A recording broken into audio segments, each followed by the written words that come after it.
पठानकोट हमले की जांच के लिए पाकिस्तान से आई जीआईटी टीम आज एयरबेस पर हुए हमले का जायजा लेने के लिए जा रही है, लेकिन इससे पहले रक्षा मंत्री मनोहर पर्रिकर ने साफ कर दिया कि उन्हें एयरबेस में एंट्री नहीं मिलेगी। मंजीत नेगी हमारे सहयोगी ने उनसे बातचीत की। मेक इन इंडिया मिशन को आगे बढ़ाते हुए इस बार गोवा में डिफेंस एक्सपो का आयोजन हो रहा है। हमारे साथ रक्षा मंत्री मनोहर पर्रिकर हैं, जिनका गृह राज्य गोवा है और इस वक्त मौजूद है हमारे साथ। पर्रिकर साहब, मेक इन इंडिया मिशन आगे बढ़ रहा है, खासतौर से रक्षा क्षेत्र में अगर हम उसकी बात करें, किस तरह का रिस्पांस इस बार गोवा में डिफेंस एक्सपो को लेकर है? काफ़ी अच्छा रिस्पांस है और मुझे लगता है पिछले डिफेंस एक्सपो से आज पार्टिसिपेशन करीबन 70-80% ज़्यादा है। तो there is a vibrancy, make in India को लेके काफ़ी इंटरेस्ट देश में और विदेश में दोनों जगह। नई डीपीपी पॉलिसी लेकर भी आप आए हैं, उसमें कुछ सुधार आपने किए हैं, लेकिन अभी तक हमने देखा है कि अगर मेक इन इंडिया की बात करें, उस तरह के बड़े सौदे देखने को नहीं मिले डिफेंस सेक्टर में। आपको लगता है कि अब उस दिशा में आगे बढ़ेंगे हम लोग? बड़े सौदों के लिए जो ग्राउंड प्रिपरेशन था वो हो गया, छोटे सौदे तो होते रहे। AON में हम लोगों ने काफ़ी बाय इंडियन और मेक एंड बाय इंडियन, इसमें काफ़ी क्लियरेंस दिए, लेकिन एक्चुअली ग्राउंड इसमें आने के लिए थोड़ा वक्त लगता है, क्योंकि डिफेंस के सौदे तो डिफेंस के साथ ही होते। तो डिफेंस में सौदे करने के लिए डिफेंस को जो प्लेटफॉर्म की ज़रूरत थी वो अभी आ गई। एक हमने लाइव डेमो देखा, उसमें जो प्राइवेट कंपनियां जैसे टाटा है, भारत फोर्स है, उनका पार्टिसिपेशन देखा, तो आपको लगता है कि उनकी जो इक्विपमेंट बना रहे हैं, चाहे आर्टिलरी गन की बात की जाए या खासतौर से व्हीकल जो बनाए जा रहे हैं, वो उनका इस्तेमाल बढ़ेगा? टाटा का तो जो 6 का व्हीकल है, 6x6, वो तो ऑलरेडी हम लोगों ने खरीदा है मेक इन इंडिया के तहत, और कुछ करीबन 1800 और अराउंड 1900 आइटम्स प्लेस भी किया, और उसका सप्लाई भी थोड़ा हो गया है लगता है मुझे। तो वो तो मेक इन इंडिया हो गया। अभी जो गन्स है उसके बारे में काफ़ी आगे तक हम चले गए, तो उसमें भी आने वाले दिनों में फाइनलिटी आ जाएगी। एक जो आर्टिलरी गन की कमी भारतीय सेना को रही है, बोफोर्स के बाद लगभग 30 साल हो गए, बोफोर्स घोटाले के बाद। उस सेगमेंट में अगर बात की जाए, अभी जो ऑर्डिनेंस फैक्ट्री बोर्ड की जो नई गन धनुष तैयार हो रही है, आपको लगता है कि बहुत जल्दी सेना में शामिल हो पाएगी? धनुष का हम लोगों ने 3 धनुष गन सेना में फील्ड ट्रायल के लिए अभी इंट्रोड्यूस किया है। उसकी सक्सेसफुल ट्रायल होने के बाद उसका बल्क प्रोडक्शन, उसकी ऑर्डर तो OFB पे है, बल्क प्रोडक्शन का क्लियरेंस देना है। ये तीनों की उसमें जो कमियां या प्रॉब्लम्स आ जाते हैं वो करेक्ट करके वो बल्क प्रोडक्शन को जाएगा।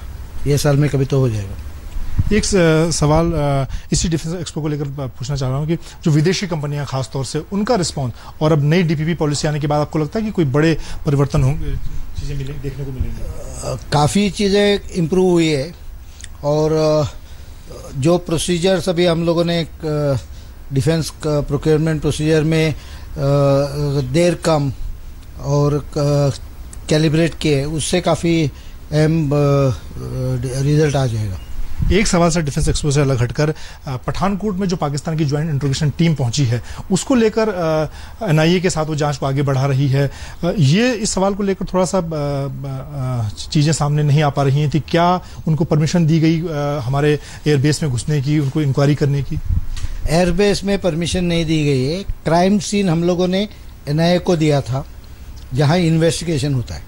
क्राइम सीन NIA जैसे चाहे वैसे वहाँ इन्वेस्टिगेट कर सकती है।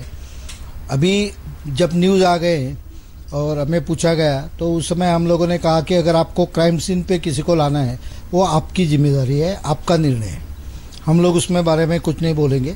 लेकिन हम लोगों ने क्राइम सीन आइसोलेट किया है।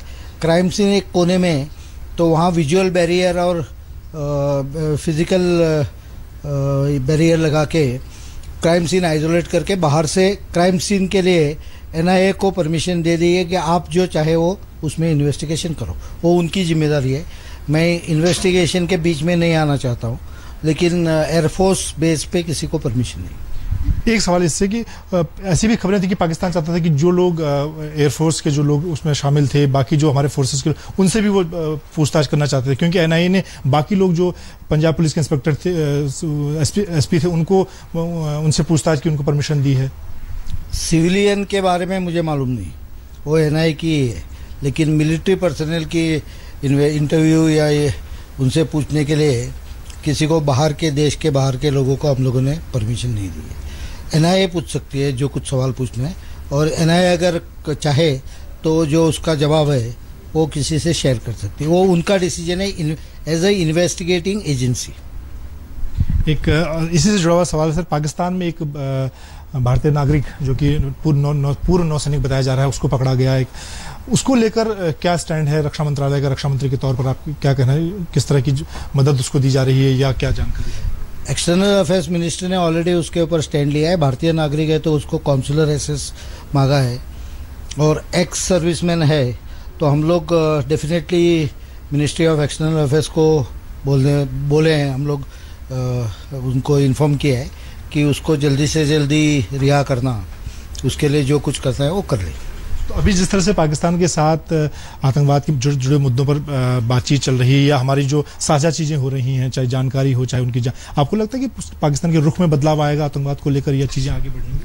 बातचीत रुख में बदलाव आना चाहिए, क्योंकि कल ही जो रिपोर्ट आया है उससे कुछ 60 लोग सुसाइड बॉम्ब में वहाँ ये हो गए, हताहत हो गए। तो मुझे लगता है कि terrorism can never pay, I think they should realise it. और बाकी सवालों पे मैं नहीं जवाब दे चाहूँगा, लेकिन terrorism is not a right thing, इसके बारे में पाकिस्तान को कई एग्जाम्पल्स अभी सामने। बहुत बहुत धन्यवाद। रक्षा मंत्री मनोहर पर्रिकर कहना है, खासतौर से अब अगर डिफेंस एक्सपो की बात की जाए और डीपीपी जो नई पॉलिसी है उसके बाद खासतौर से मेक इन इंडिया को लेकर के क्षेत्र में जो व्यापार है वो और आगे तेजी के साथ बढ़ेगा। और खासतौर से अगर पाकिस्तान की बात की जाए तो आतंकवाद को लेकर जो पाकिस्तान का रुख है, खासतौर से ऐसे हमलों को लेकर, उसमें पाकिस्तान के रुख में जरूर बदलाव आना चाहिए। कैमरामैन मदन प्रसाद के साथ मंजीत नेगी, गोवा, आज तक। पाकिस्तान की जॉइंट इन्वेस्टिगेशन टीम अब से कुछ देर पहले अमृतसर से पठानकोट रवाना हो चुकी है और कुछ ही देर में पठानकोट एयरबेस पहुंच जाएगी। कमलजीत हमारी सहयोगी ने वहां का जायजा लिया, उस जगह का जहां पाक टीम पहुंचने वाली है।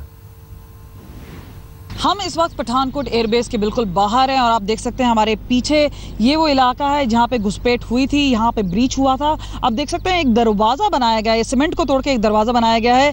ये पाकिस्तान GIT टीम के लिए बनाया गया है ताकि वो इसी दरवाजे से अंदर और बाहर जा सकें। आप देख सकते हैं कि वहाँ पे डिफेंस के पर्सनल, एयरफोर्स के पर्सनल वहाँ पे खड़े हुए हैं और आप देख सकते हैं कि किस तरह से यहाँ पे जो पेड़ लगे हुए हैं इनके सहारे जो जैश ए मोहम्मद के आतंकी हैं वो अंदर घुसे थे। इस सीमेंट बैग जहाँ पे लगे हुए हैं यहाँ पे पहले वो अंदर घुसे और उसके बाद तेज़ी से अंदर फायरिंग करते हुए गए और जहाँ पे इनकाउंटर साइट हुआ। पर आप देख सकते हैं कि किस तरह से यहाँ पे शामियाना यानी टेंट जैसा कोई स्ट्रक्चर लगाया गया है।